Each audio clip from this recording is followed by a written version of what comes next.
If you don't do this, apparently now over here in the United Kingdom, you simply will not be allowed out. As ever, what are we talking about?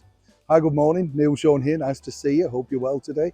This, is an escalating problem, not just over here in the United Kingdom, but I'm sure around the world. And it's already down, isn't it, really, to the cost of living crisis. I mean, I hate that expression, really, don't you? Because it's not necessarily a crisis. It's about greedy people asking too much, particularly supermarkets and leading giants who will just think that they can put it on that, blame it on that, and then of course you've just got to buy it.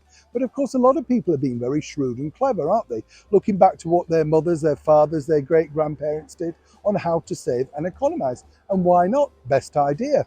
But what's interesting now is they've decided over here in the United Kingdom, all thanks to the escalating rise of shoplifting, that the bottom line is you either do this or you won't be allowed to leave the store or indeed return.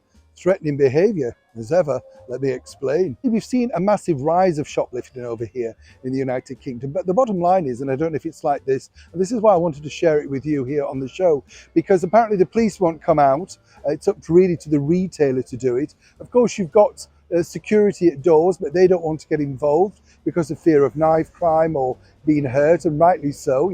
They're not paid that much to risk their own lives. So these really open-minded shoplifters are going in with bags, helping themselves, and literally marching out. Nobody's doing anything about it.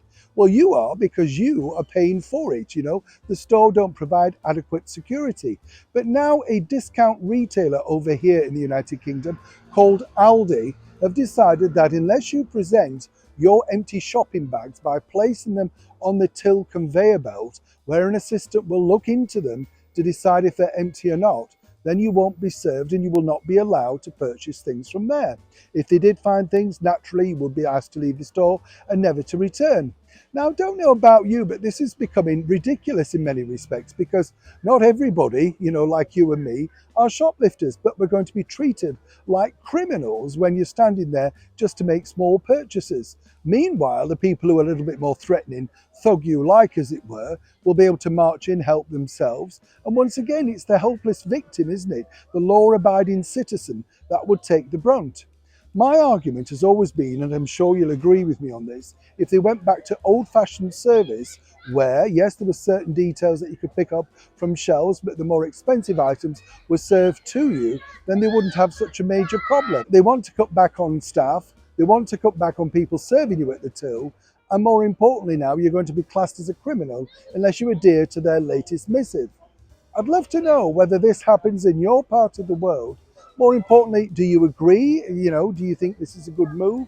Or would this now put you off going shopping, even though this is supposed to be one of the cheapest food retailers here in the United Kingdom? It seems every single day we're bringing you a more daft story regarding lack of service, woke, and you name it. As ever, I'd love to know your thoughts in the comments below. Neil Sean in the very heart of London.